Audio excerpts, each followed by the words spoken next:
wave of water that came through the village, killing 35 people. Weather manipulation. It's been going on that long. They have strontium, they have barium, it's acidifying water, it's acidifying the land.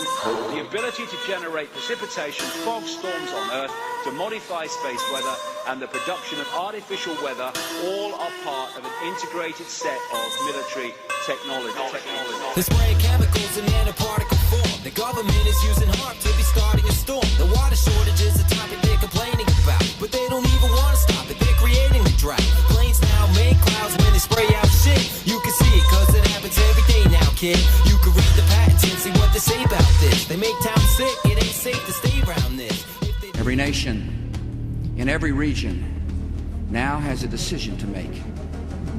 Either you are with us or you are with the terrorists. Terrorists. Terrorists. Terrorists. Terrorists. Good afternoon, everybody. Earlier today, I was briefed by my Homeland Security team on the events in Boston. I was walking down Hazel Street and a cop pointed a gun at me, and then they called SWAT in, and then SWAT came and picked me up by a shield, and they threw me in the back of a car and then dropped me off in the middle of Newton. A remarkable piece of video, and I should point out that it was provided to ABC News for free.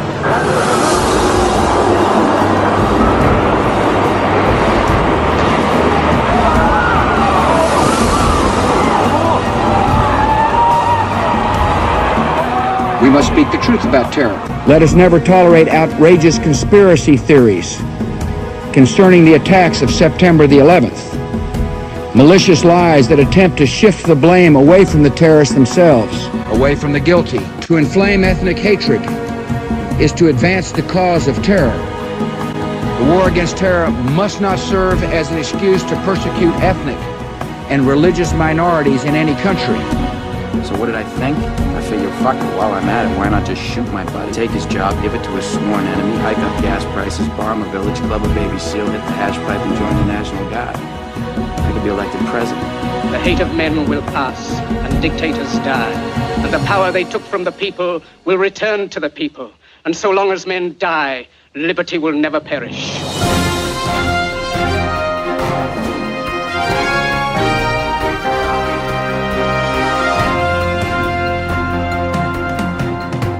You are now listening to The Last American Vagabond with your hosts Ryan Christian and DJ Anon. Join in the conversation by tweeting at Third Eye Radio or at TLA Vagabond or calling in at 916-633-1393. Follow the change, be the change with your hosts Ryan and DJ Anon.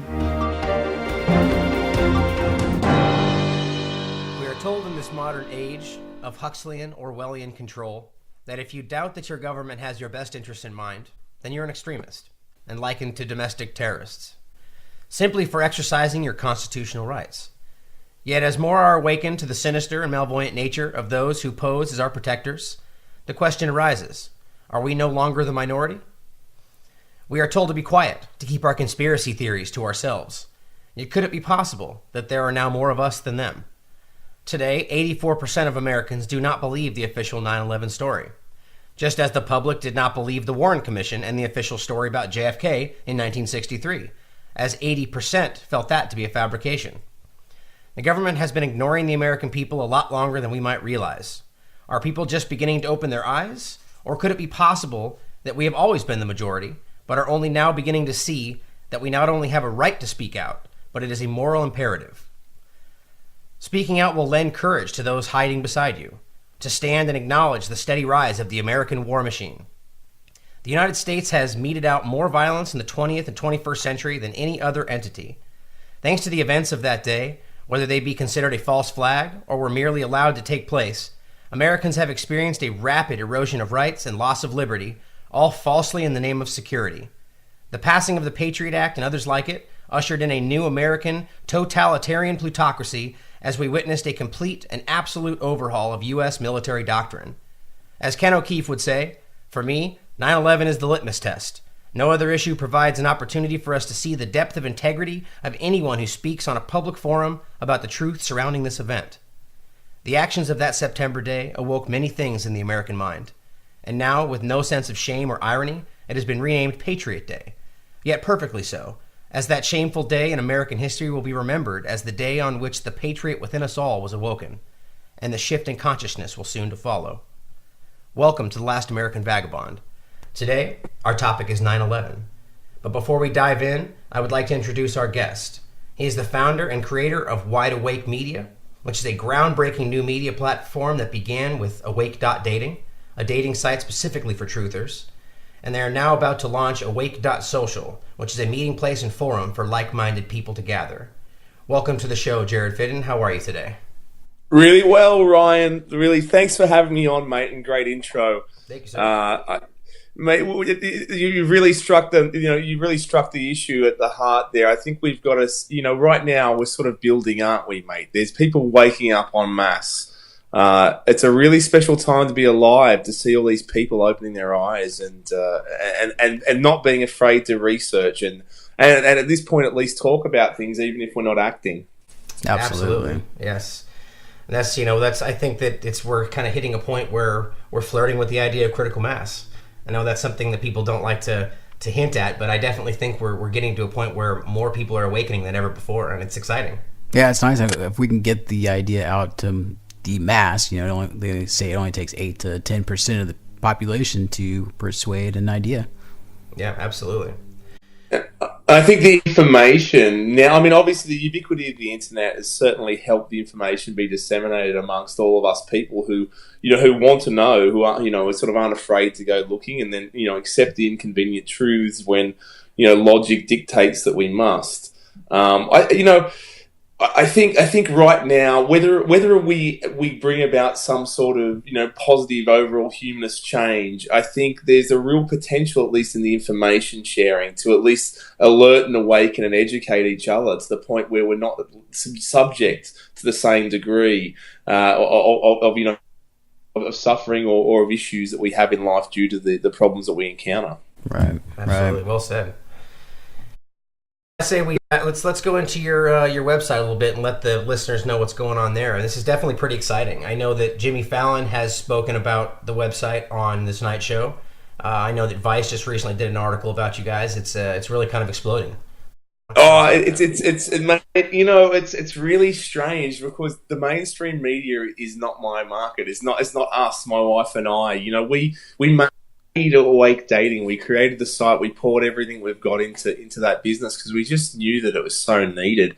When we woke up, we everyone around us just thought we were nuts, and it's quite a sad situation. And speaking of which, we're actually going to be starting a little competition for people to post their waking up stories. And we're going to be giving a cash prize. Oh, that'll be cool. That's cool. Yeah, not that cash means anything, lads. So we'll see if we can throw a bit around. Yeah, right. Well, you're not going to throw some Bitcoin or anything like that? Yeah. Brother, actually, you know what? If I could integrate that into the Indiegogo campaign that we've got now, we'd be so taking Bitcoin. But they don't accept it as a payment method presently. Well, wow. Anyway, hey, moving back to what I was saying. So when my wife and I woke up, we really felt alienated ourselves, and we actually wanted to create a place where we could meet people. We like to think we're reasonably cool and fun to be with. It's just the people that we used to hang out with, even my wife's family and that, which are around about the same age, and we used to have great times with them.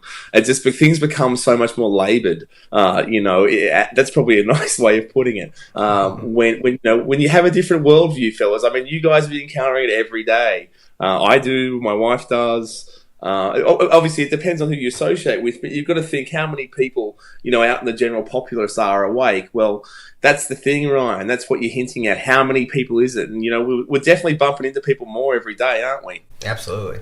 It's like this feeling, too, like this energy or something like, the ex-addict can always detect an ex-addict or an addict, It's just like, you just know when you come across someone. Yeah, oh yeah. And, we all know that the awakening process in general can be pretty uncomfortable, and it can be hard.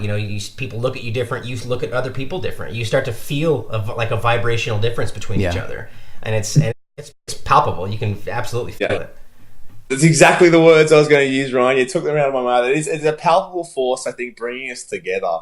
And that's really what we're doing. You know, there's no centralized platform. There's no place where, you know, the people who, I mean, we've got a real broad community of people who have a whole range of different understandings and beliefs and interests, you know, whether they be spiritual or metaphysical, whether they be, you know, purely, you know, set in the day-to-day, you know, issues that we encounter, let's say, and you know, the everyday sort of truth issues that we need to get to the bottom of. And we need somewhere, because we're all basically coming across the same stuff, and we're feeling the same, and we need somewhere to come together. And by Lord, it's not Facebook. I mean, my wife and I haven't had Facebook for a couple of years. You know, well, actually, we didn't have Facebook for a couple of years before we woke up, simply because we thought it was crass and crap. Yeah. You know, and self-promoting and sick. But, and also, I don't like the idea of being followed around everywhere by Facebook wherever I go afterwards, you know, and then they use that data to market and stuff, and a whole bunch of different security and privacy issues. So we've set about now in building Awake Social, and we're doing it now. Our brilliant CTO, a lovely guy, Dan Sullivan, is about to get on a plane and come be here with us for a while so that we can build this. And you know, and we're building something completely unique. If you think sort of like deep web privacy, but on the World Wide Web, well, that's what we're doing. Nice. More than that, you know, we're going to be integrating that over time. At first, there's going to be a separate 3D Awake World 3D, which is going to be driven by the Unity engine, not the same as what we have at the moment on Awake Dating. We do have a 3D city, but that's our beta sort of testing city to see how people are using it. So we're going to go ahead and build something really, really interactive, you know, like as much or more so than Second Life. It's going to be, you're going to have so think about Awake Facebook set in a 3D environment. Wow. With the ability to blog, you know, meet up with groups. You can actually meet friends, you know, you can get together with your friends actually in like a 3D environment and talk there. And you can even, you know, obviously we've got an Awake Dating now. You can video chat for people completely for free, you know, within the service. It's part of a subscription there. Speaking of which, head over to our Indiegogo campaign, guys. That's where everything's going on. All the information's there. I'm probably a bit long-winded, and I'm sorry about that. I've got a lot to say about it. I love it. We can feel you're passionate. That's what's fantastic about it. I mean, I already have an account signed up for Awake.dating, and it's pretty cool. I'll tell you that. I've already met some interesting women. I'll tell you that. But it's really great because you can connect with these people on a like-minded platform, and you know, like you said about Facebook, it's nice to be able to know you can talk about these things and not know that the CIA is not taking notes of everything you're saying. Right. Totally. And read our privacy policy. Read our architectural vision. That's all on our Indiegogo campaign. You know, the links will be there. We are so different, so different. And we, you know, like we're awake. We're doing a whole bunch of things to try to bring about positive change for all of us. And this is the first part of that. And I think it's probably the most important part because we really do need somewhere to come together. And we don't have that. And, you know, there's a lot of crap going on in the alternate, you know, world. And, you know, we don't, you know, it's so easy to divide us. So I'm trying, and our company is trying to bring us together. Good. Yeah, that's fantastic. I mean, you know, you hit on a great point there that I think you and I, even Jared, have talked about in the past, that, you know, we're seeing in the alternative community today is kind of depressing. Is you know, a lot of the different sites and different organizations tend to almost lash out at each other and accuse each other of false information or whatever. And the reality is that, you know, maybe someone did put out something that was, you know, questionable. But you know, the fact is that we're all trying to do something good. I mean, for the most part, I'm sure there's some out there with, you know, negative ambitions, but most of this community is trying to do something good, and we're not going to do anything unless we can come together. And I really think that's what this Awake.social is going to be great for, is bringing this community together in one place where we can actively make change together. Awake.dating or Awake.social? Well, Awake.social is the forum for people to come together and plan and talk and discuss and just hang out. Oh, gotcha. You're going to be able to create your own blog, you know, and you're going to be able to obviously go in and comment on others' blogs. You can create groups for anything you're interested in, whether it's a parents group that's into, you know, veggies. You can create a local group, you know. You can swap. Actually, we're incorporating the facility to be able to swap goods and services amongst yourselves. Oh, that's so cool. You know, because feckin' cash is whatever the hell it is. So, you know, we're trying to get in. Actually, we're rolling over time. And when I say over time, it won't be a great deal of time. I'm talking a matter of months from when beta is launched in August Awake Social. Within a matter of months of that, we're going to have a full integrated time banking system. Nice. Now, if you guys know what time banking is, you're going to be able to, for instance, just say you guys can do some sort of editing, some, sound editing for people. You put that up there on the thing. Your time might be worth, 25 bloody, whatever you want to call it. There's some sort of, we can 20, awake bucks or something ridiculous. I mean, I already hate it, but that's something. We were actually just talking about that. But like essentially, you can swap your services for you can do something for someone else, and then someone else completely. You can ask them for something, and you sort of like it's an integrated swapping network, so you don't have to directly swap. You can get something from someone else completely. Or whether it be a good or a service, right? Just to give the because for instance, when it comes to holistic health and whole foods and good quality everything, I think the Awake community, the people who are going to be using Awake Social, are going to be the people you want to speak to anyway. And we all want to kind of help each other out. So it's going to be great to be able to swap and trade and barter goods and services online as well. And it can be done totally, because I don't know if you've heard of Ithaca Hours out of upstate New York, but they've been doing it for almost 30 years now. Yeah, cool. Yeah, there is a few networks getting around, and I imagine some of our Awake members, some of the members on Awake Dating and going forward Awake Social, I imagine some of them already use the time banking. My wife and I did. Not that long ago, and so I thought it'd be a great idea to incorporate that facility for people. That is just fantastic. I mean, nothing will give the people more freedom, excuse me, than being able to kind of remove themselves from the fiat currency, to be able to exchange goods and services, whether that be resource-based or time-based or anything. That's just fantastic. I love that. Yeah, man. It's going to be the way to go. Like, we're charging subscriptions for a reason, because we're not going to. It's not big bucks. It's like $7 for a year for Awake Social, and you're not going to be getting. You're going to get quality content. You're going to have great content providers like the Last American Vagabond putting things up there. There's not going to be advertising though. We're not going to be having crazy advertising going all the time. You're not going to be followed around with cookies. It's really is a members only space. And have a look at the WHAM Ombudsman as well if you're on the Indiegogo campaign, and just see how we address with issues internally. It's going to be a self-regulating system where the users actually are going to be able to appoint an ombudsman who then sort of acts as an advocate for the people if they're going to be banned or content's going to be removed. We're not about censoring, and we're not about what we're about is freedom of speech, freedom of choice, and freedom of information and discussion. So that's us. Nice. I was going to ask you further about the what is it? The ombudsman? Is that what it was called? Yep, the WHAM Ombudsman. That's it. I really liked that. I was reading the privacy policy, and it really talked about how it was going to become more of like a democratic process amongst the truthers in the community, right? Yeah, exactly. So I'm not big on Facebook and Twitter are never going to give you the ability to choose amongst yourself, what content's right and what's not, or who gets to advocate the content. They just take it down, and we don't want to take things down. Obviously, you can't post anything up there which is just obscene and wrong. But there's only there's only a very limited amount of stuff that falls into that category, and everything other than that is, my lord, I'm pretty sure in your country you still have the right to free speech. I think. Or so we're told. Well, it's in writing, but it doesn't necessarily mean it holds true. I love that I'm saying that, though, while we're sitting here on the radio show talking about all the all these terrible things. So we do have free speech, but until we get shut down. Yeah, right. Yeah, exactly. Who knows? But you look at the avenues that everyone's having to resort to. You guys, you have to put all this together yourself. Yep. You have to ask for assistance from your listenership to get by. Yeah. Like this, it's people who don't have much money.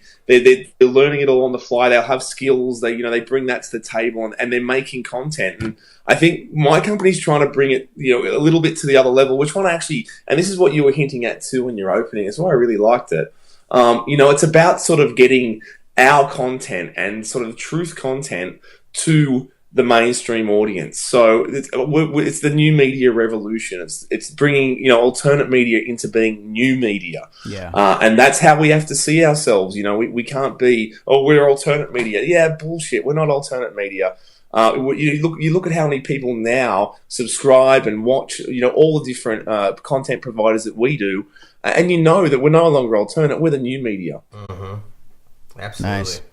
Yeah, I mean we're seeing that more and more. I mean, you talk to anybody on the street, and it's either they're completely switched over to alternative media, or they're still watching the mainstream media, but they are completely acknowledged that they're both rigged. Yeah. It's almost a joke. Like you'll get the answer when you ask them, like, well, why do you watch them if they're rigged? Like, oh, well, I watch both, so I get both sides.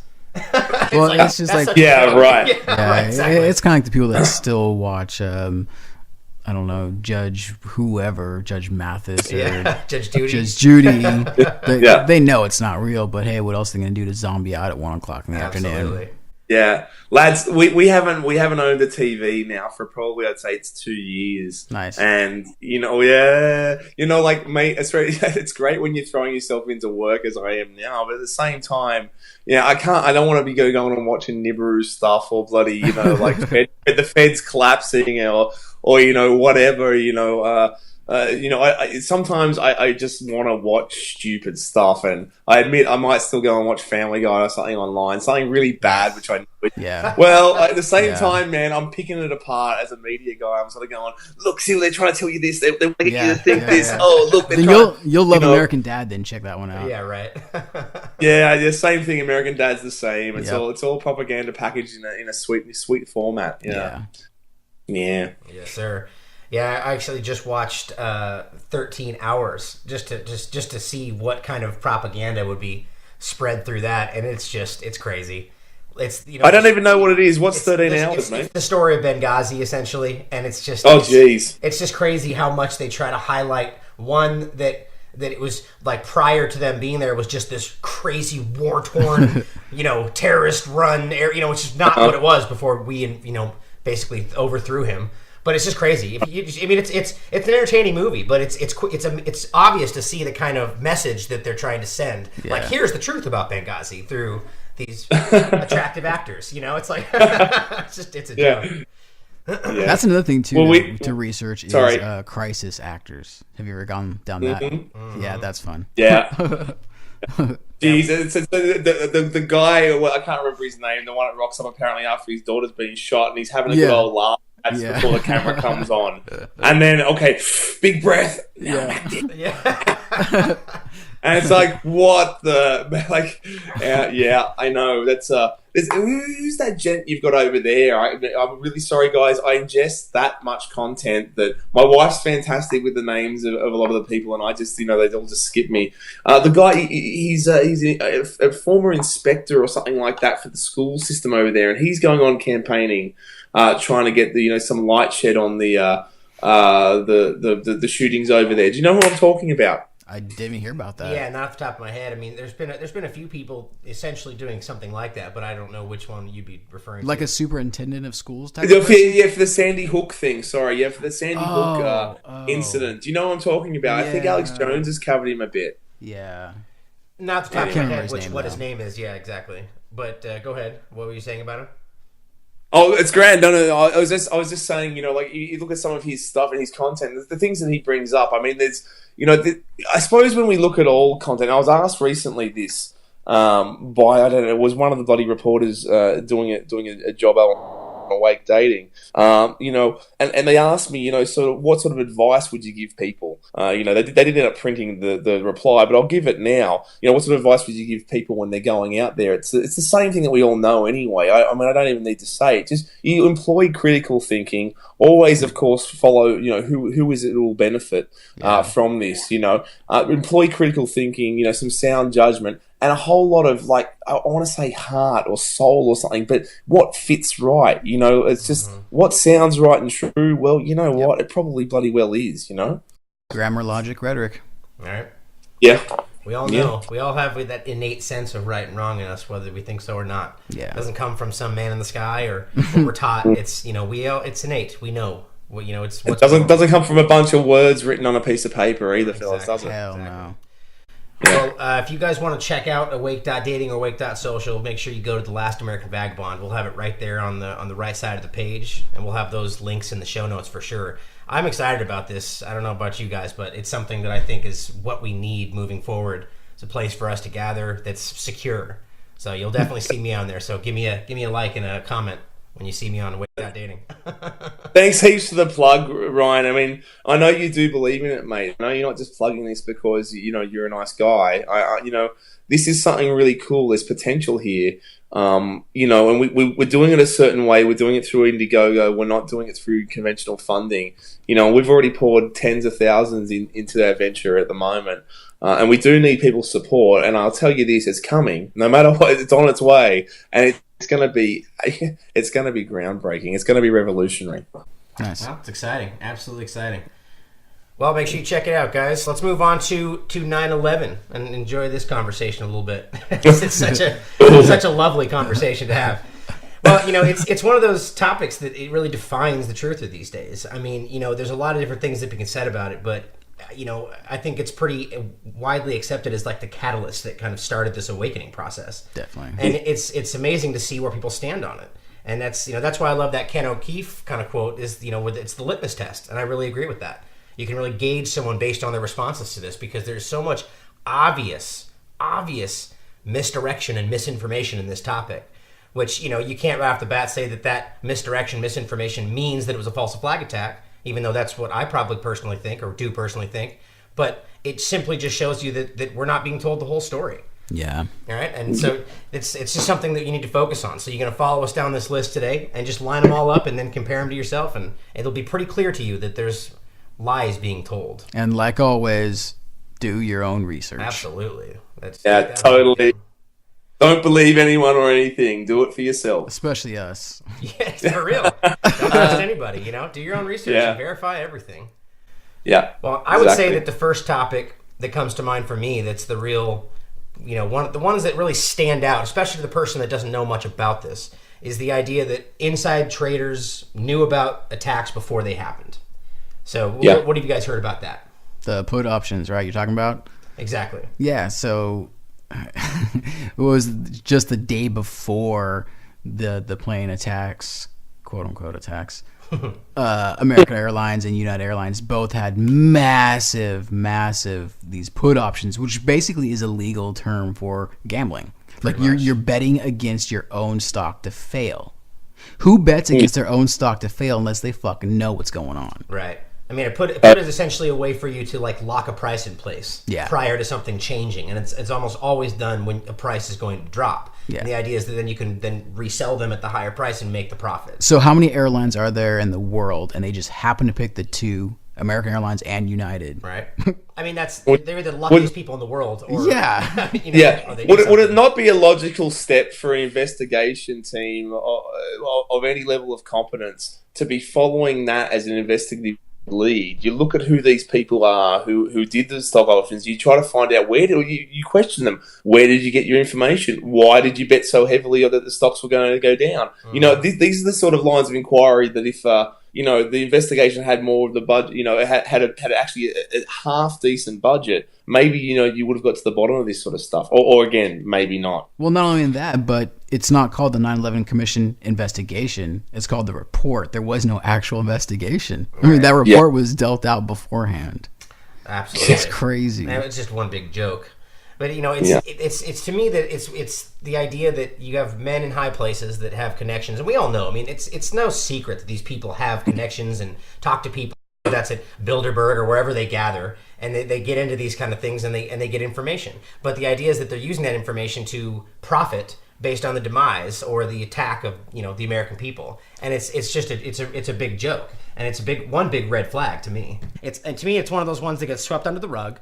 That's just blatantly obvious, smacking you in the face that these guys knew what was going to happen. There's a lot of theories within that theory about where it came from, who told them. There's a really simple explanation, Ryan. I think there's a really simple explanation then, isn't there? If there's basically these people who did these put options, they knew it was going to happen. Oh, exactly. That's the real simple explanation. They knew it was going to happen, and there's your explanation. There's no the theory's solved, Yeah, exactly. Well, not only that, but to consider or to take into account knowing things ahead of time. Larry Silverstein, the owner of the buildings, he took out these massive insurance policies months and a couple years before the attacks. Right. And even though those buildings were deemed what was the term when the Port Authority sold them to a private seller like Larry Silverstein, he had to do all these renovations just to bring them up to code. Mm-hmm. So it was a crazy amount of money that he spent just to renovate it, and then he's got like these what was it, like $3 billion just for a billion or one of the buildings. Yeah, it's astronomical. And then again, like I think they actually ended up settling. Well, it was a lease rather than owning it, but it was like technically the same thing almost. But I think they ended up settling for like 1.5 buildings or something. Although they didn't. They see for building 7, they didn't. I don't think they paid for building 7. There was something like that there. Mm-hmm. They paid for the other 2, but it's astounding for me to try to grasp that there's so few people in the States that even know that Building 7 was pulled. I know. That it was, insane. it was collapsed, That's just insane. Like, it's like, and you see the BBC reporter there 20 minutes before saying, it's collapsed, because of all the, it's collapsed. And it's sitting there in the back of it. And it's like, gosh, this is and people, it's like, it's almost to a point now, gents, where I'm thinking it's like the most obvious conspiracy, which I don't even say conspiracy. It's the most obvious obfuscation of facts and obscuring what actually happened. That 10 Australians lost their lives. I think that should be enough for the Australian government if they weren't also part of the same scheme. That would be enough for them to say, hey, we really want to know what happened. We need to know the truth. This is our citizens. But we're not the American people. I don't know, fellas. Obviously, once you start, this is the first topic that you sort of really start getting into, isn't it? When you sort of start going down the rabbit hole. Exactly, and that's what I was going to say is, like, I think this particular event was the catalyst either way of the dichotomy, because we had all these false flags, all these attacks leading up to 9/11. For example, Oklahoma City, the 93 bombing, the Cole bombing, Libya's bombing, all these officials. Not officials, our ambassador locations, embassies. Jesus fucking Christ. All these embassies that are bombed all over the world, and it literally goes unnoticed. It's reported on the news for a couple weeks. American people fall asleep. 9/11 happens. This is going to be the big one. Okay, if they haven't said anything up to this point, let's go all out. Yeah, okay, 4 planes, 19 hijackers, box cutters, planes directed off route. Yeah, okay. And it blew up in their face, in my opinion. It did, but however, there's a huge, massive awakening. I mean, the number right now, last I heard, was 87% of Americans alone believe that it was totally an inside job, plotted by our government for some whatever. The meaning doesn't even matter, but they are to blame, and over 50% worldwide believe the same. Yeah, that's crazy. Wow. It's really. Sorry. It's okay. Go ahead, Jared. The latter side makes it hard, doesn't it? Yeah. No worries. I would say in Australia, I would think most people buy into the mainstream narratives typically. Although there is, once again, there's an awakening everywhere. Everyone's waking up, and sorry, I got myself off track there. You keep going, Ryan. Sorry, mate, after jumping in. Oh, no worries. Yeah, just it's like we said in the beginning. And I've heard people really disagree with this harshly, but I'm starting to feel like maybe we are more the majority than people think. You know what I mean? Like, you see these statistics where this many people believe that 80% believe it's fake, and you start to wonder, are we simply just being fed this from the mainstream media that we're the conspiracy theorists? Absolutely. But it's hard though, because you go out, let's walk into the mall one day and start asking about 9/11. They're going to look at you like you're a maniac. Fear factor. Yeah, that's a good point. So they're afraid to speak out. Yep. Right? But inside they do feel like it's fake, and I really start to feel that way. Yeah, per example is 1984. I mean, that kind of there's so much out there, and if you go against the official narrative, you're going to be black bagged. Exactly. And that's the fear. Literally, Jen, we're now broaching upon exactly why we're making this Awake Social. This is exactly the reason. There has to be a safe space where we can actually talk. There has to be somewhere. Because right now, we're with these little ants underneath the magnifying glass, running around scurrying, not sure, scared of every shadow and not getting together in any cohesive manner. And this is to our own detriment. It's to the detriment of everyone. And keep us dancing around and dodging and scared. All the diversions, all distractions. It's about time we started talking. It's about time we all started talking, and see where that leads. I'll leave it at that. Just that we all just need to start talking, That's exactly a good point. Like I've been saying for a while too, the community, your community, and first and foremost your immediate community, your friends, family, and immediate neighbors. That's where we really should start. Yeah. It's great. We've got this huge. I mean, honestly, I've got more friends that I talk to on a regular basis that I can't just go and shake their hand right now. Like they're all over the world. Yeah. Uh-huh.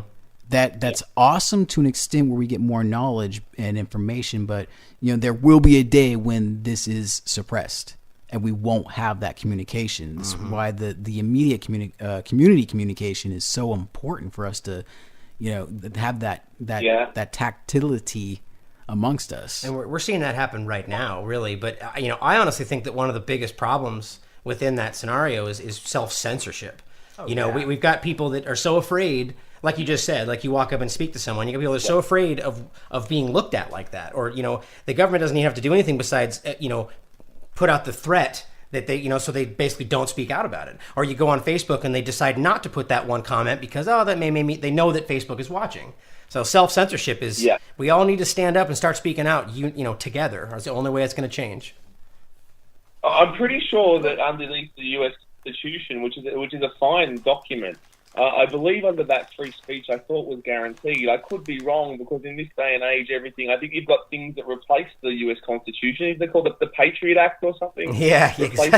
Well, isn't that funny how they name those two? Like, if you're not a patriot and you go against this act, you're obviously not a patriot, so we're going to come get you. Yeah. But I love the way you said that, Jared, because it's the Patriot Act is not supposed to replace the Declaration or the Constitution, but it did, in fact.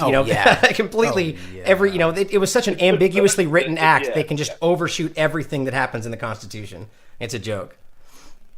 And fellas, you've got to remember that this is all just words written on pieces of paper. It's a bunch of of fellas in the same club, all bought off by the same people who, they didn't even read the damn thing that they put their hands up for and change the way that we all live in the whole world, including, everywhere, especially, your country. And these people, they're just people writing things on paper, mate. It's only us that say that that's allowed to even have weight or value. It's only because of our belief in these words that they've written down that they have any hold on us. I'm sort of going into solidarity, sort of free man stuff, but we'll just keep going to 9/11. Well, I mean, that is kind of part of it too, because otherwise we wouldn't have the free speech that we would have. Is because this fear factor that we spoke about, and like the lack of community, and people are so reliant on someone telling them, a system telling them how they should be, how they should dress, how they should think, how they should hashtag. Right. Fuck them. Yes. Absolutely. Well, the next big one that I would say is in line would be the idea that essentially, and this is leading up like to the train of events of that day too, that essentially the people believe the air defense was told to stand down or whatever you want to call it. Now, Cheney was in control of NORAD, which is North American Aerospace Defense Command, on 9/11. That was the first time in U.S. history that a president or VP was in direct control of the military agency. I mean, that's...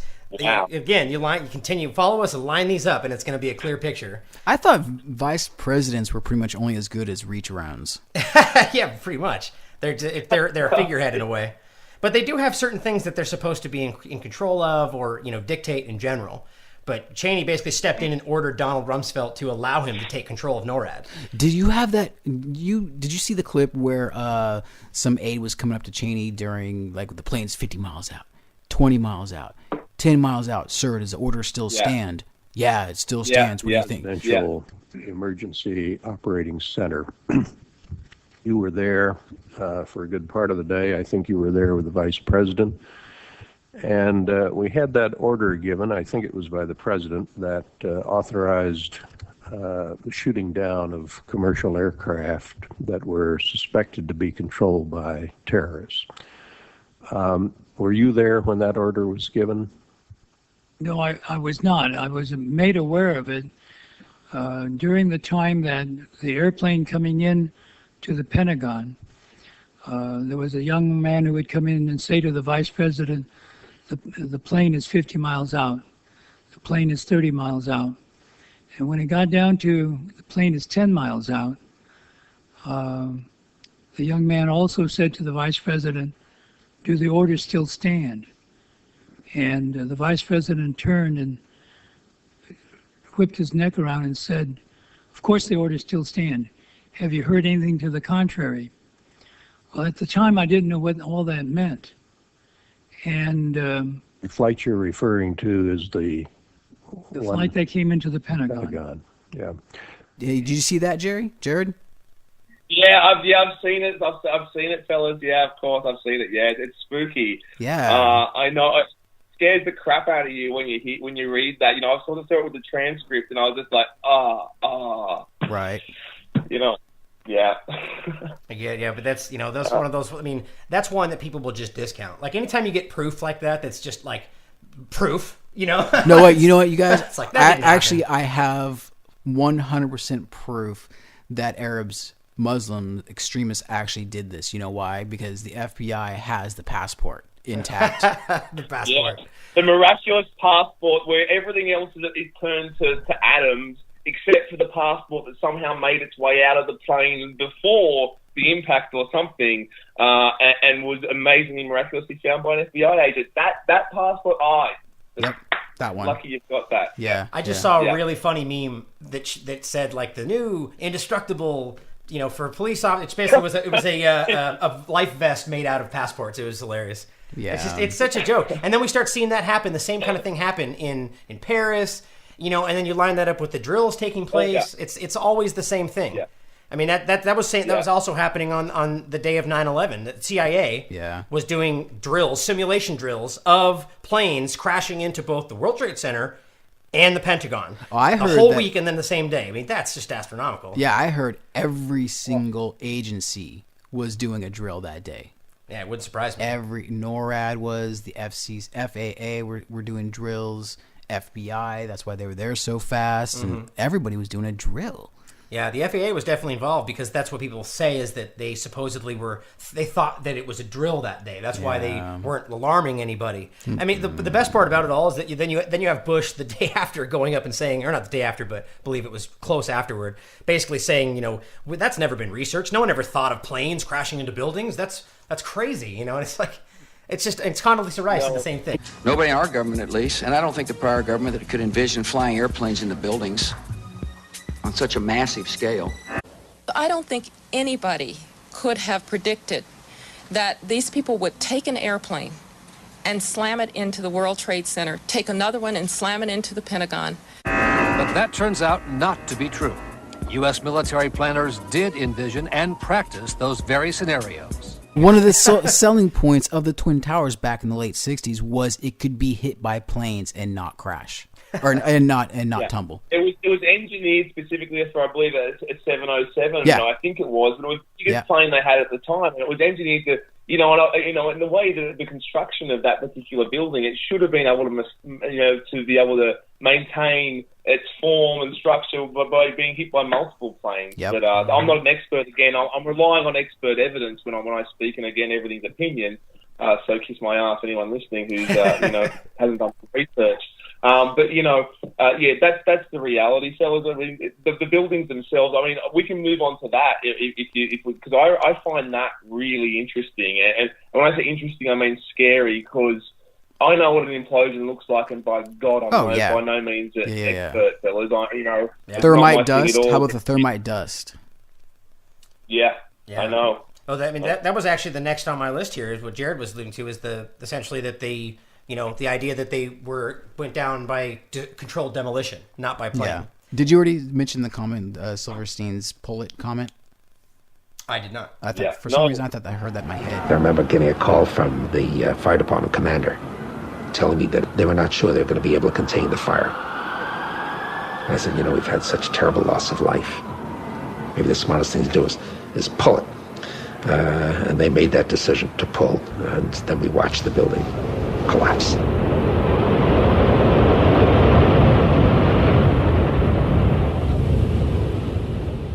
But yeah, like you were saying, the demolition. Because that is in reference directly to what he said, in that sort of late video or whatever. Yeah. The decision was made to pull it. Well, obviously, going to buildings back to Building 7 and whatever, which went down exactly the same as the other buildings did. Exactly. These things take a long time to set up. No, there's no one on the planet who knows anything about, controlled demolitions or the demolitions at all. It will tell you that if the building was on this badly on fire, that they'd be able to go up there and rig all the joists and all the trusses and all the bloody everything that they have to do to be able to bring them down in a pancake sort of smash straight down. Right, do its footprint. This was right in its own foot, mate. Guys, this was well pre-planned, and to hear him saying, "Oh, the decision was made to pull it." Yeah, well, who made the decision? Was that you? That was you, and and so obviously, there's that's been charged up for a while, ready to go. How long's that now? How long have those charges been? And who placed them and under whose order? Yeah, that's a great point, actually. That I haven't thought of that. So people tend to say that if it was controlled demolition, it was because for safety reasons that they did it on the fly. But you're right, Jared. There's no way that they could just on the fly do a controlled demolition so perfectly for 3 buildings. There's also evidence of some of the steel beams that actually had the 45-degree plasma cut. Interesting. Mm-hmm. So that way the columns could slide inwards. And that's how you make a building collapse into its own footprint, is you have all the columns slide in off that angle in towards the center, and it collapses downwards. Man. I mean, there were multiple first-hand accounts of witnesses actually inside the World Trade Center that all agreed that their bomb went off below them, including firefighters. Yeah, exactly. The firefighters, the ones that say that they got called into the building right before it actually collapsed. Yeah, and they were approached by a Port Authority official that told them all the destruction's above floor 78, and they're all looking around and the windows are blown out and everything's. They all said that they felt the bomb went off in the lobby. Yeah, it's like that's crazy. Yeah, and there's a lot of workers who were working that day who have testified, and I was just watching this the other day actually, who go on public record, and they heard a blast before the plane hit. Mm-hmm. Just not before, and there's even seismic graphs which show the blast before the plane hit.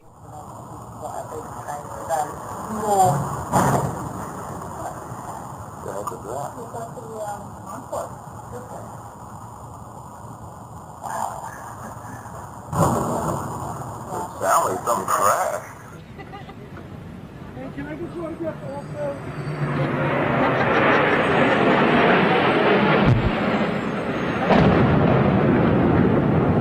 What the hell was that? There's some seismic graphs to throw that out there. It's quite ridiculous. I listened the other day to a recording of someone who was like ladder 15 speaking. He was saying, there's 2 isolated pockets of fire. We should be able to take it out with 2 lines. He's speaking panic, but, he's on the ball. He's getting the job done, We should be able to take it out with 2 lines. Come on, guys. It's 2 isolated packets. We should be able to take it out with 2 lines. How the frick did the thing fall straight down? Right. Come on.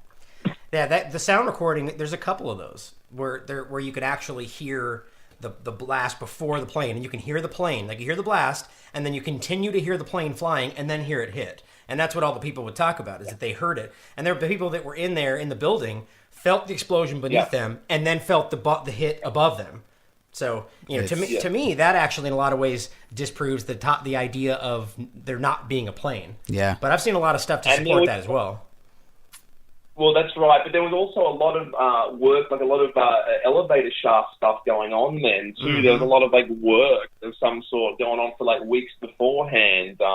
Who did that work? Who were they? What were they doing? Who hired them? What were their credentials? Who really are they? And what the hell did they do?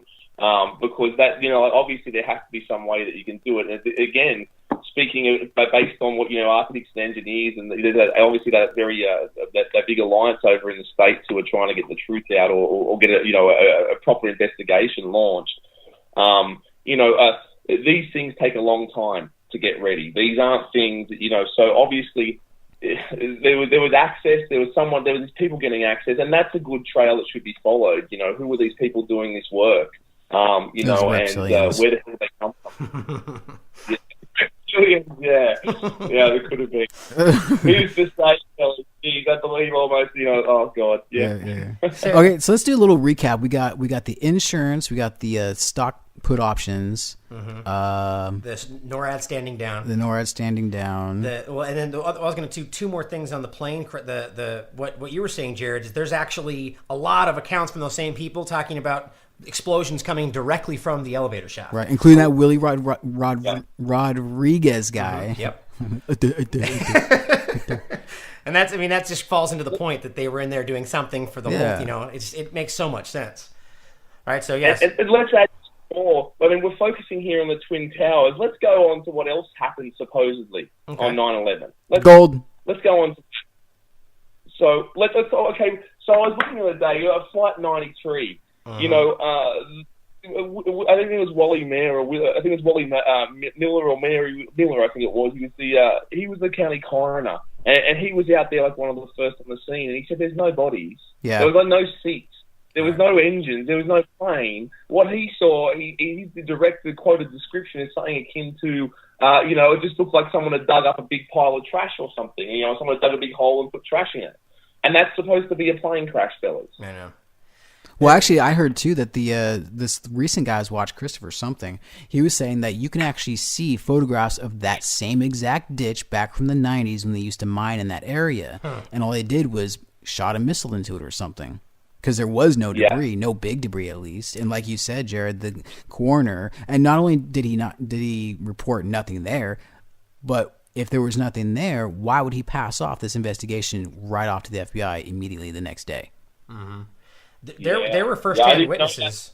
There were first-hand witnesses of a school that were near there that literally saw. They said they saw a fighter jet fly right after they supposedly heard the crash. Yeah. And so and there's a few people that said that.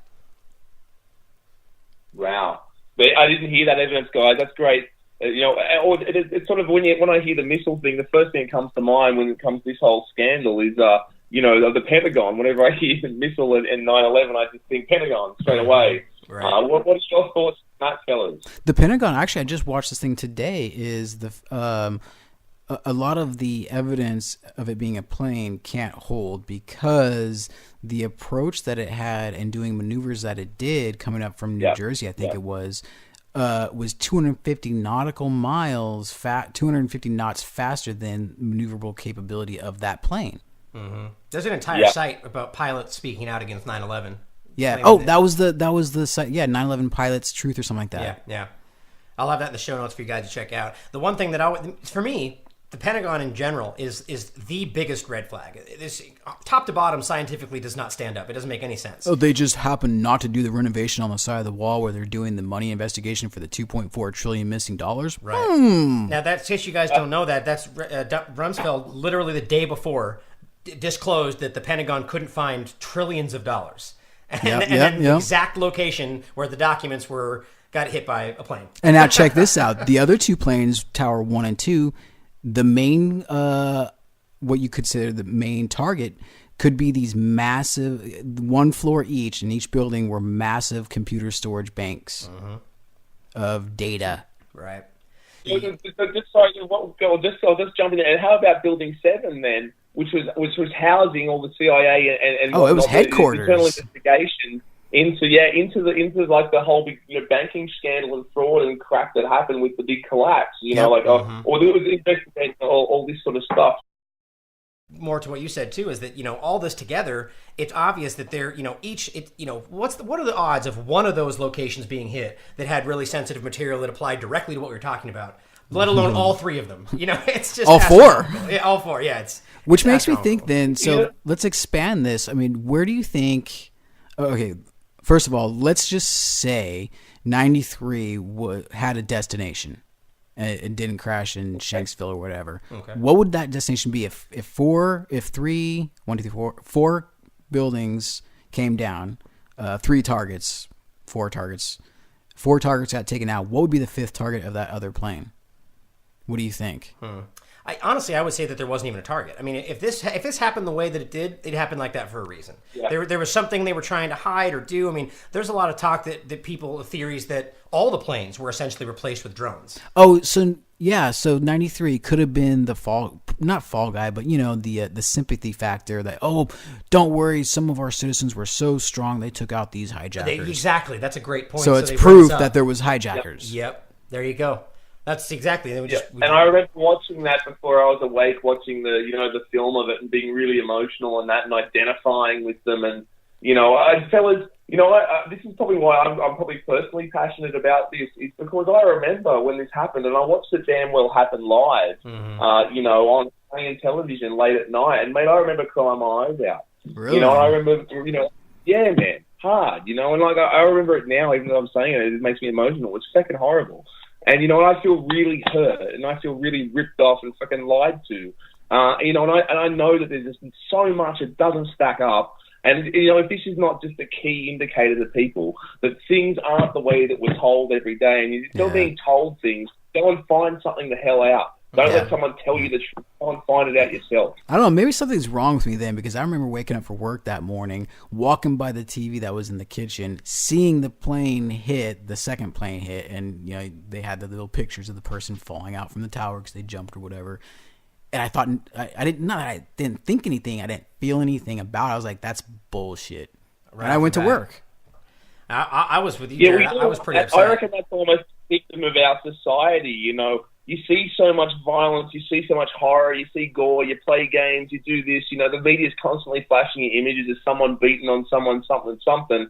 That when you see these horrible events, you just sort of like, you're dulled. You're like, your emotions and your soul almost is being like so smacked around that you can see this and just go, wow, it's like it's all happening on TV. Shit. Right. Wow. Yeah, I was definitely upset when I first saw it, for sure. It's the same way, but same way with Dara. The moment I started to research it all, it completely flopped over to anger. You know what I mean? Just absolute, I can't believe they're such an important thing. I mean, if you really follow the way that this all worked out, so we have 9/11, the crash, or whatever you want to call it. And then directly following that, you have a surge of people joining the military, want to go out to protect the country. And then right after 9/11, we start the war on terror. And that's pretty much ensued this long campaign of our own terror across the world. And nonstop. Did you know Bin Laden, Osama bin Laden is not even labeled as a suspect in 9/11 even to this day. Yeah. That's funny. Yeah. And go ahead. That he was being treated the day before, and likely perhaps even died in a US hospital the day before of 9/11. There's theories on that too, which I find interesting, and maybe he was kept on ice. Who's to say? Who's to say what happened here? Maybe that's why Bush Senior was meeting with the Bin Laden, that family that day. Yeah. Maybe that's what was going on, and they're just saying, look, is it okay if we, he's gone now, it's going to be a great thing, he'll be a hero. So I don't know, mate. Who's to say this again? This is just speculation. Yeah. It was dialysis, right, that he was undergoing. Yeah, it makes a lot of sense. He planned the largest attack in the history of the United States, and he's on dialysis. From a cave in a sat phone. Yeah. I don't know. There's a lot of things. Look at us networking now, halfway across the world, 9 hours apart. It can be done. Absolutely. However, getting on 12 o'clock here, and I'm working 18, 20-hour days, so yay! Yeah, but it doesn't make sense. It doesn't make any sense. No. And then to go after Hussein after that. Really? Come on. That's actually crazy to me. I was looking at the figures today, the American war on terror, or war of terror, or whatever the hell it's called.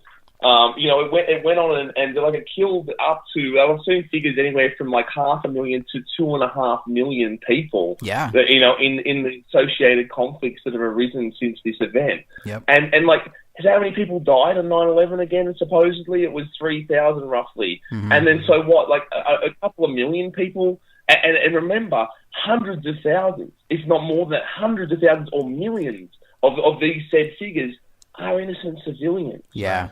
And they've all died because of this. Collateral damage. So it's not just the people, and everyone's collateral damage. Okay. And then let's look at the figures again. How many people have starved since then? Mm-hmm. It's around about 90-odd million, more than that. 90 million people who've starved since 9/11. And, 9/11 is a great thing to wake people up sort of thing, because it's like an obvious red flag, Anyway, we'll go back. It's just, it's sad that we're so concerned now about, sort of like, so there's 3,000 people who died on 9/11, and I found it horrible. But there's so many people are dying now because of this conflict and because of all these things. And it's like, we just ignore it. We just ignore it because it's not happening in front of us, and it's not in our backyard. So it'll be right. It's not in our backyard. Yeah, I'm not the one suffering from depleted uranium in my pee, so. Right. I will never understand the logic of that, to go out and kill and murder to avenge killing and murdering. Yeah. It just doesn't make any sense. Well, I mean, who was it? Confucius said, tooth for a tooth, eye for an eye. But everybody forgets the rest of the saying. In a tooth for tooth, eye for an eye society, we'd all be toothless and blind. Mm-hmm. One of the things about the Iraq, Afghanistan scenario is that in 2003, they did a Gallup poll, and it showed that 51% of Americans thought that Saddam Hussein was personally responsible for September 11th. This is 2 years. So what, 49% believed Obama, or damn it, I did it again. Osama was the other guy. I mean, yeah, but who knows? It doesn't say on the poll, but I mean, think about that. So, they were supposedly never claiming that Iraq was responsible, or that Hussein was responsible. Yeah. But somehow, 51% of Americans somehow just thought it was Iraq. That's ridiculous. I know why we went to Iraq. It's so we can capture the Stargate. The Stargate. Right. Or something else just as mythical as that, right? No, there's actually a theory of it. Annoying. It's something as annoying as them trying to trade gold with oil, or not using, the US dollar as that would be just as likely a scenario as Stargate. Yeah. But because the dinar. That's why we went into Libya. Right. Exactly. Yeah. And took out Gaddafi, right? Yeah, pretty much. Yeah, I didn't think he got strung up in the street. So essentially, what we can take from 9/11 is that if you were not a democracy, we're going to come get you, take you over, install our puppet government, and rule the world. Yeah. Wait, take that back one. It's not if you're not a democracy, because we're not a democracy. I think it's that simply label. This is labeled. Mainstream media labeled. Yeah. You're supposed to be a republic, but you are an oligarchy now. Yep. Yeah. You're supposed to be a republic. Right. And the foundation of this is the saddest thing, is the foundation of the United States is like the soundest foundation. I think when it comes down to what the founding fathers put out there, it is beautiful. It's actually really cool. It's just, since then, the powers have taken the reins. They've changed all these legislation, lads. Like I'm saying, like all these things written down. It's just, and especially when you've got goddamn, what do you call it over there? Lobbying. Yeah. Lobbying is just a lovely marketing term for bribing your supposedly elected officials. Yep. So that your whole system is based on whoever's got the most cash gets. Tell me, how many laws do you think, or how much legislation or bills or whatever you call them have been passed in the last 10 years that are genuinely pro-humanist and pro-population, like pro-citizens? You tell me, how many do you think of that actually, and forget about how they're marketed and sold to you? Negative 730. Zero. Yeah, it's zero, and that's the reality of it. We think that electing these people in and putting them in, it doesn't matter if they're, it doesn't matter. I'm not even going to bother saying, the politicians' names that are running at the moment, because they're not even worthy of that airtime. That, nothing's going to change. Like, through these systems, nothing's going to change, guys. It's a sad fact, and if we can alter that fact, that's a great thing. If we can just all walk away together. Yeah, we don't need them, It's our observance of their laws and their rituals that gives them the power. The simple fact that if we just don't acknowledge that they exist, that's. I was going to go back and talk a little bit about the founding fathers.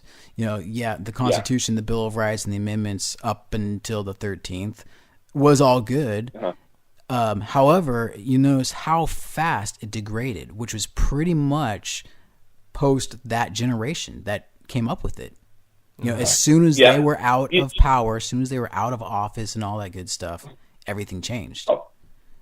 Fellas, I'm going to introduce you to an idea that my wife shared with me. She's as brilliant as she is beautiful, and she shared this idea, and I want you to think about it, because it's something which I think is unique and it's really cool. Now, maybe the problem is in words. It's actually in writing the words down. When you write the words down, they become subject to interpretation. They become subject to change and manipulation. They become a plaything of those that have the mind and the will and the wit and whatever to craft these words for whatever outcomes they desire and make new words and put them also on paper. If there's any real humanist society that we ever are able to achieve going forward, what a great dream. If that ever comes about, maybe writing it down is the wrong thing, because you know what, we all know what is right and what's wrong and what's accepted and what's not. Yeah, no harm. Well, that's exactly right. We have fundamentals that are real human. Like, I don't know. I mean, personally, I don't know. I believe in a God. I believe in an entity which is hopefully in my life. And I think that we all have a God sort of. We all have an inbuilt acknowledgement and understanding what's right and wrong, and we can base that. We don't need to be writing things down, and when you write things down, they become subject to manipulation and change, and maybe that's the key. Just holding them within ourselves, our heart, our oral tradition, and that's just an idea. Maybe that comes from, as you said, one generation after. Things have got changed, new things are added, this and that. Maybe that's the key. You just don't write it down. You know what's right and wrong. Bang, go with that. Don't disobey it. Otherwise, there's repercussions. It's crazy because I've been studying etymology for a while now, and I find that is exactly it. When you start studying words, roots, and where they come from, and how people base words off that, plus maybe a symbol or two, it's insane. I mean, why do you think we've got Bouvier's Law Dictionary, Black's Law Dictionary, Webster's, Merriam's, all these law dictionaries and dictionaries? Yeah. Why do we have so many definitions for so many or similar words? Like driving to us, for example. You drive every day. Well, in the eyes of the law, when you're driving for commerce. You're not traveling. You're driving. Yes. It's stupid little stuff like that gets us all. We've got over 10,000 laws on the books just to punish us for stupid little shit, infractions, misdemeanors, whatever. It's all because of words, because we don't understand them. You've got one document to hold them to, and that doesn't even work, and that's the Constitution. You've got one document they're supposed to uphold, and that as well. Yeah, but if we start throwing that out in front of cops, they beat us down, throw us away, and then say, "Oh, this guy's a constitutionalist. He's a freeman." That's so scary and sad and spooky. My brother-in-law is a cop over in the States. And he's actually a sound fellow. I've got to tell you, he was here recently, and he's a sound guy. And we're talking, and he's pretty cool. He's not like that at all, but he's just a big Irish farm lad, really. So nice. he hasn't been brain melded or mashed yet. Yeah. So but like fellas, to hear that sort of stuff, mate. Like guys, I worked in the security game for many years, and the reason I was really successful at it is because I didn't have to hurt people. Yeah. I didn't have to, I tried to use my mind and my mouth to make situations pleasant for everyone. You don't need these bad outcomes, and because I've dealt with people on all different substances and stuff, fellas, and you don't need to be, beating people down, lads. That's a sociopathic, psychopathic sort of practice, which, it's really sad to hear that actually might be the case over there. But I see what I see in the media. Then again, the media is the media. Well, check out Cop Block on YouTube, and you'll see a lot of interesting stuff. Yeah, the Free Thought Project has a pretty good focus on police brutality as well. That most of their articles tend to be about that. But let's not get too deep into police state, because we're actually going to have one of those ex-cops with us next week, I think, for our police state episode. So yes, sir. Police State USA next week. Join in. Yeah. But anyway, 911. Yeah. All right.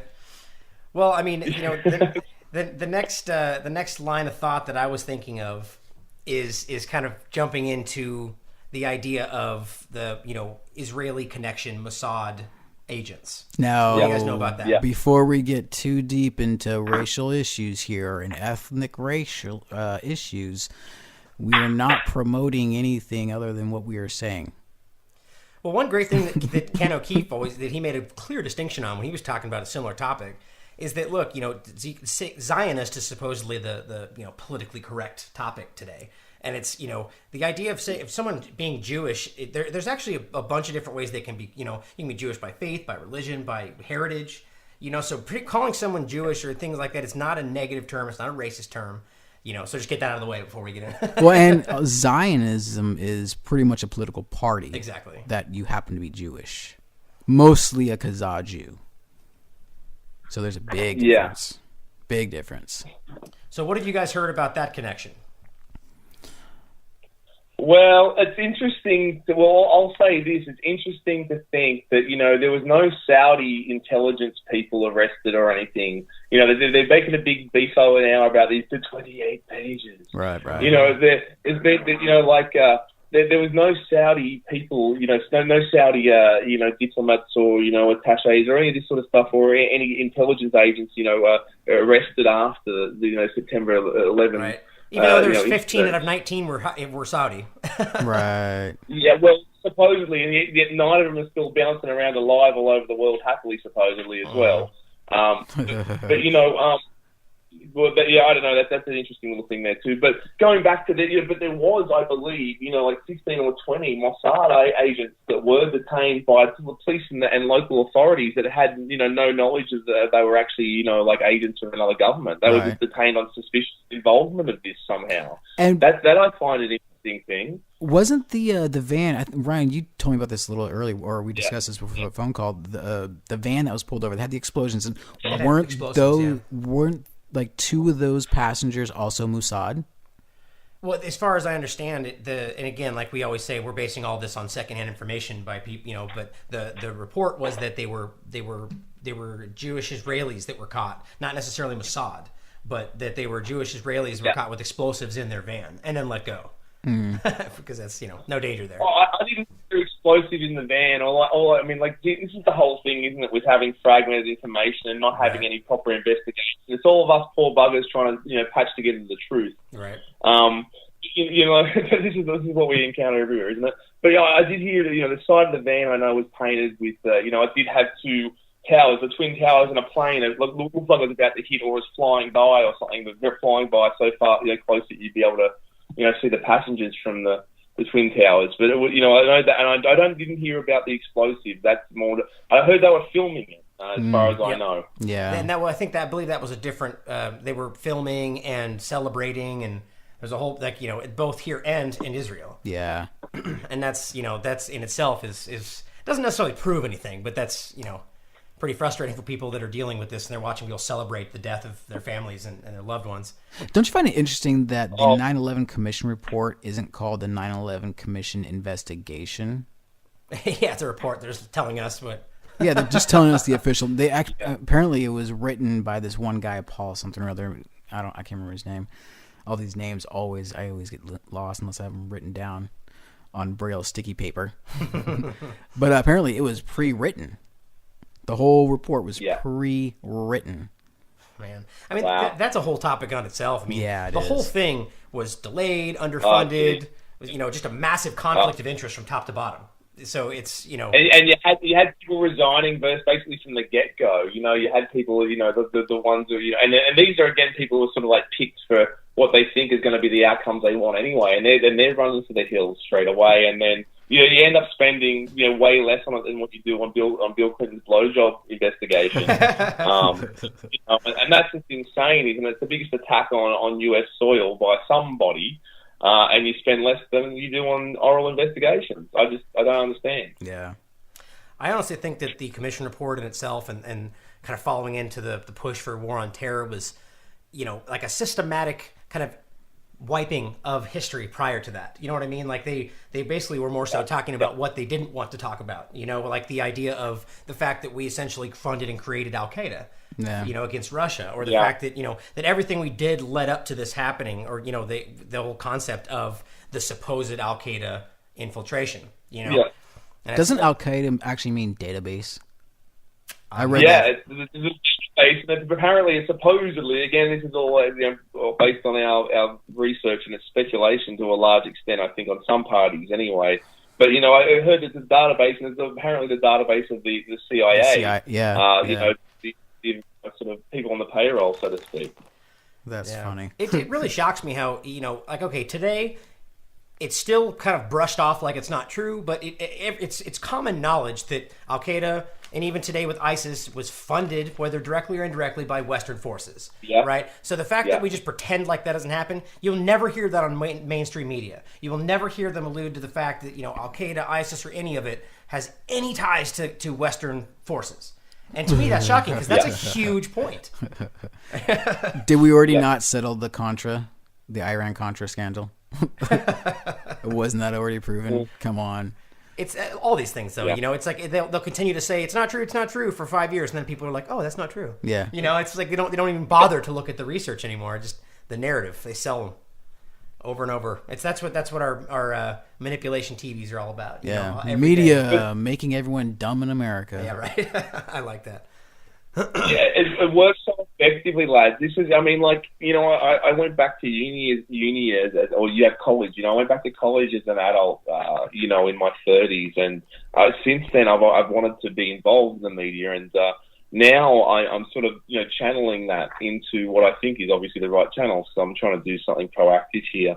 And part of that is what we actually want to do at Wide Awake Media is, and we were going to do this much earlier on, but, because our social side is going to occupy so much of our time, in the next 6 months, we won't be able to do it then, but we are going to build studios. We want to be able to, be able to actually have, a good live streaming studio set up at least one country, if not two, and be able to film some quality content and be paying content producers, because everyone out there is, everyone's on a shoestring budget. Yeah. I think it's all about trying to, what I think we need to appreciate, and you were hinting on this before, Ryan, is that we are a market force.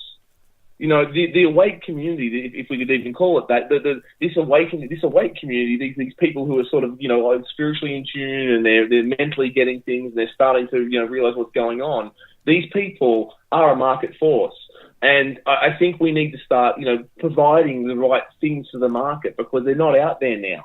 And people are looking for it. People want alternatives to the mainstream narrative. And we want to do that with broadcasting quality content. And we want to be able to pay content producers and content creators and citizen journalists.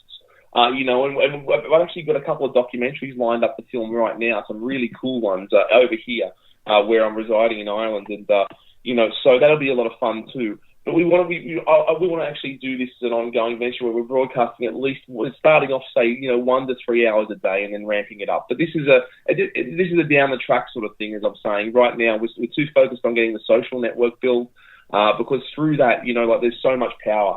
There can be something really cool there. And so, yeah, but I think what I'm trying to say is there really needs to be some sort of quality content options available to almost the mainstream, like to the general populace. But there needs to be something, there needs to be different styles of programming, not just all like news stuff. It has to be a sort of a spectrum of content. You were the second person in 2 days that have talked to me about an idea like that. So I'm going to try to get in touch with my gypsy friend for you, and I try to get you guys connected, because I think you guys could share a lot of good ideas. There you go.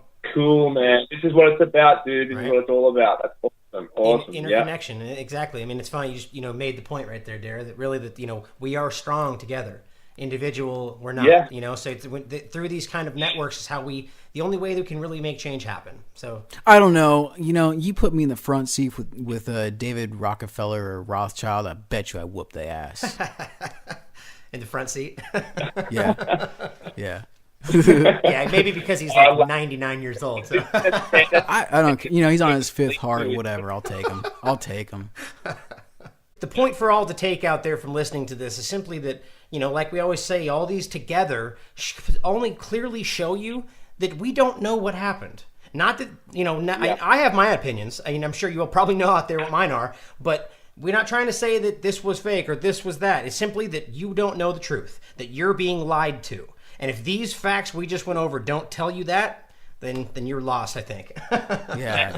And further to that, we deserve the truth. We all deserve the truth. Yes, we sir. aren't just little manipulated playthings. We deserve more than that. Yep. I think if people start instituting their own method of trivium, they could figure this shit out. That's why a lot of us are awakening and saying, something's wrong here. Mm-hmm. But, if you want to sit back with your Coors Light and suck on a blow pop every night, then Hey, Blow pop. Look for that. Look for the reach around, but it ain't gonna be us. Okay, so conspiracy freestyle time. Jared, you know what conspiracy freestyle is?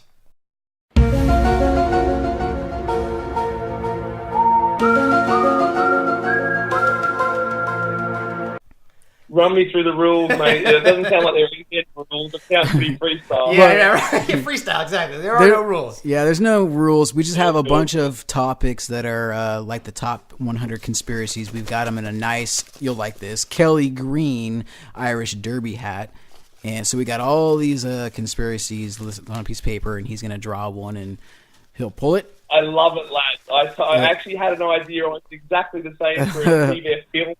So this is brilliant. Let's get it on. All right, here we go. Let's see what we get. All right. And we usually talk for about 5-10 minutes about it, or however long it goes. Bohemian Grove. Interesting. You know, that place is fucking scary. I lived less than a mile and a half away from there. I shit you not. I lived in a place called Icebox Canyon out in Guerneville, West Sonoma County. And sure as shit, you could hear weird shit once a week, or, once a year for a week. Be gone. Once more, we vanish thee. Be gone, dull care. Fire shall have its will of thee. Be gone, dull care. And all the winds make merry with thy dust. Hail, fellowship's eternal flame. Once again, midsummer sets us free.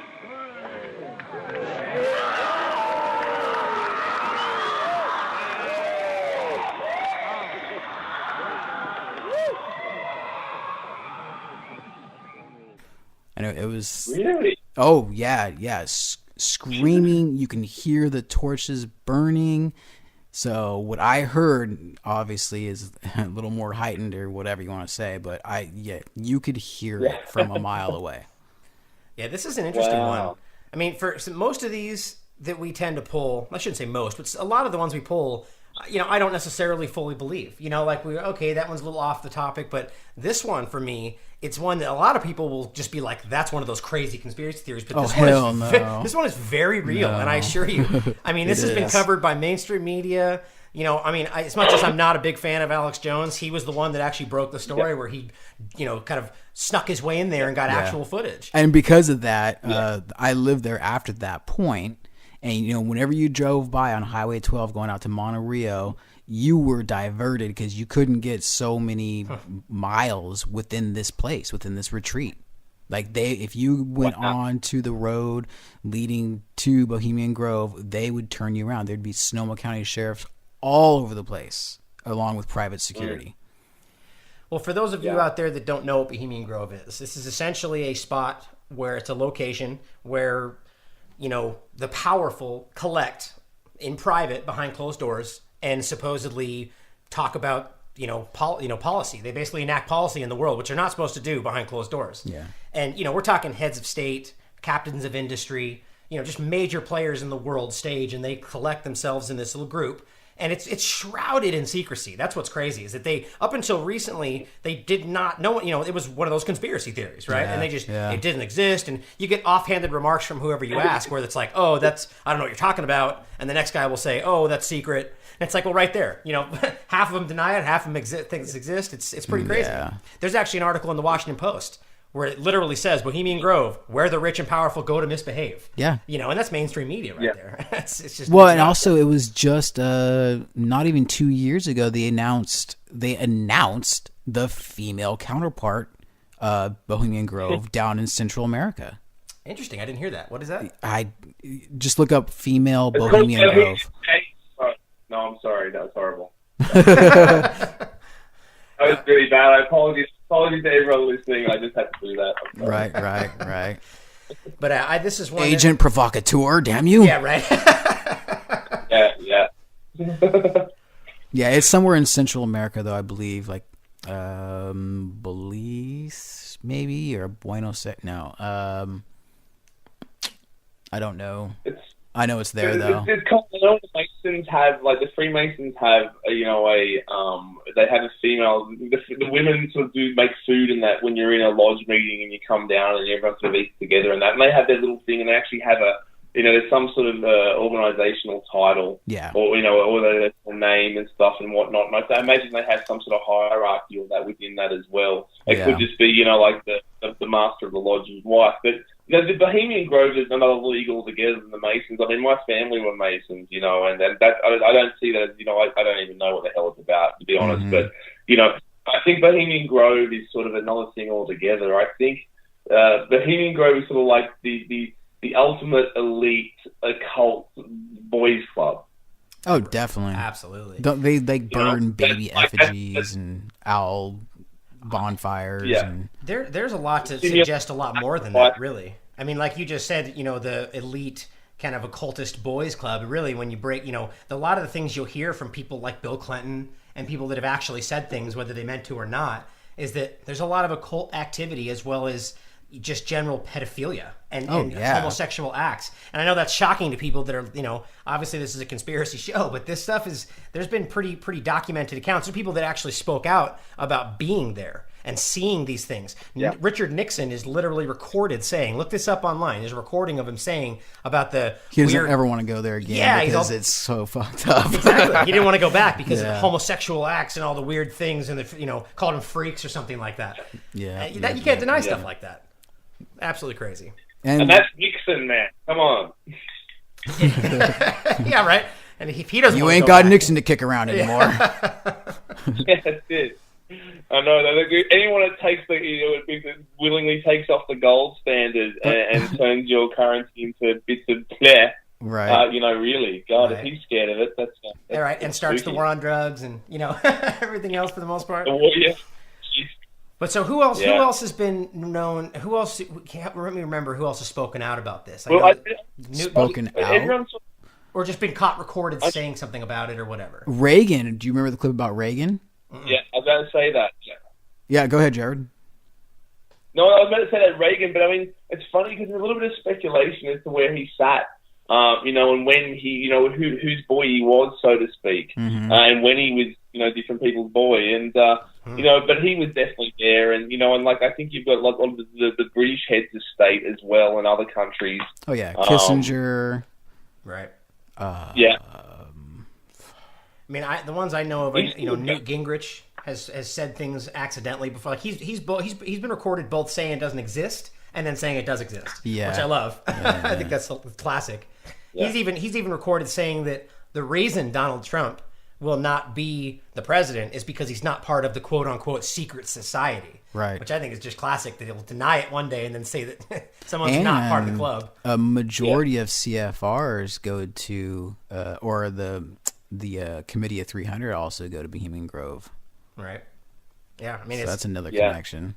It's the thing about it when for people that may be questioning why this is such a big deal is when you got people like this, especially with the connection between policymakers and heads of industry going behind closed doors and basically creating legislation that benefits them both. Even if it doesn't benefit them both, the fact that it's happening where there's no democracy in action there. There's no people, there's no media, there's no people being able to include their voice. It's unilateral action. Yeah. But I'd stress that this is definitely not the only place where this happens. I think, to be honest, especially with US legislation, and we'll go everywhere, but I know in the US, it's happening in all different forums of networking and interrelations between, the political side of your and the industry and commerce is now. They're the same thing, fellas. Yep. It's the same thing. Politics is commerce. It's just one big, fake money game. Mm-hmm. Yeah, really, that's the way. That in itself kind of defines where this country is right now.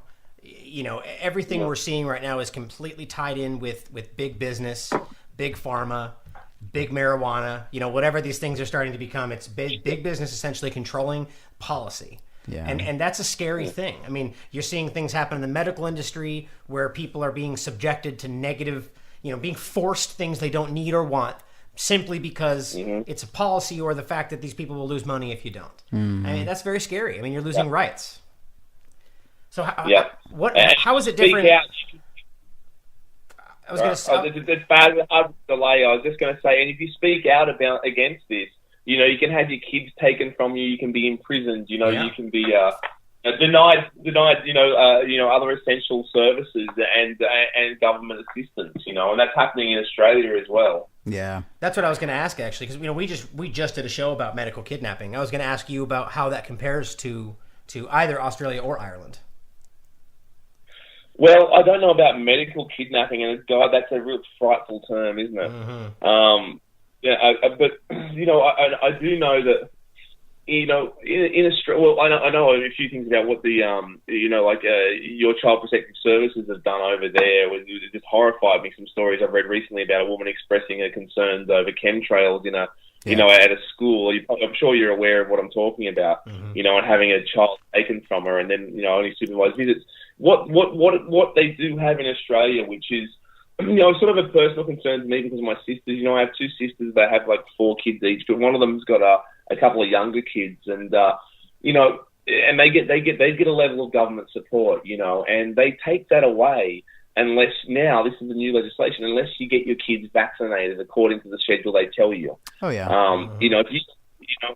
And that's forced vaccination under another title, isn't it? You know, it's just another way of phrasing it. And I say, oh well, you don't have to, but we're not giving you any of the government support that everyone else is entitled to. Yeah. You know, and obviously it doesn't matter. You know, it's my concern. When does the state? So we come to a bigger point now. When does the state have more of a responsibility to your children than what you do? You know, at what point does that happen?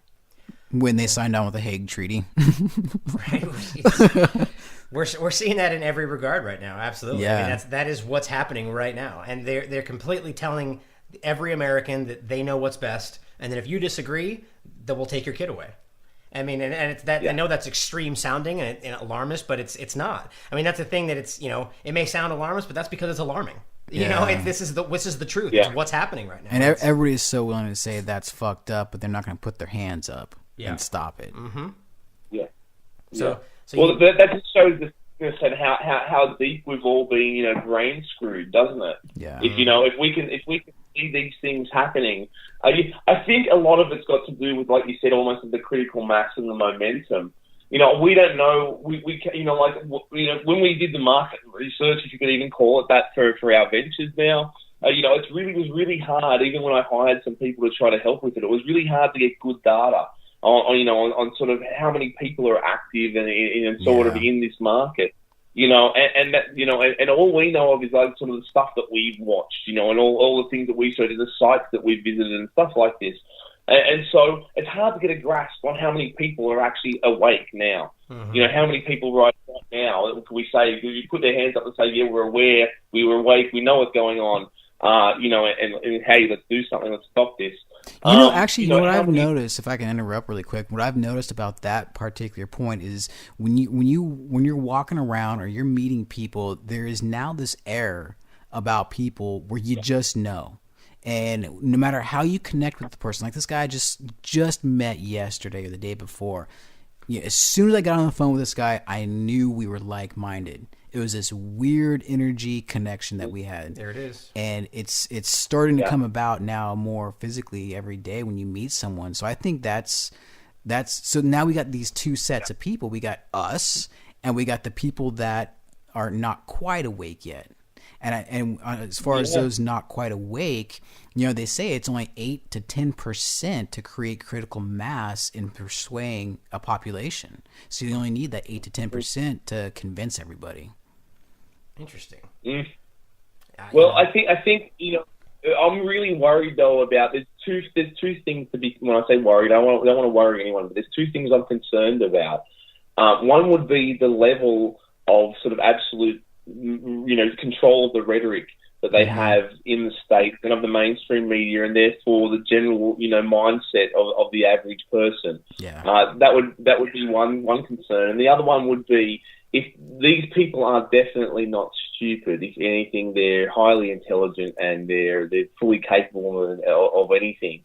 And that being the case, what is that anything, and when is that going to happen? Because will they sort of allow it to happen in a controlled manner, yet still to the outcomes to which they'd be comfortable with? They're the two concerns I have. Yeah, I mean, if you look at it, we got anything you want that you need a distraction for, or you've got a sinful lust for, we got it.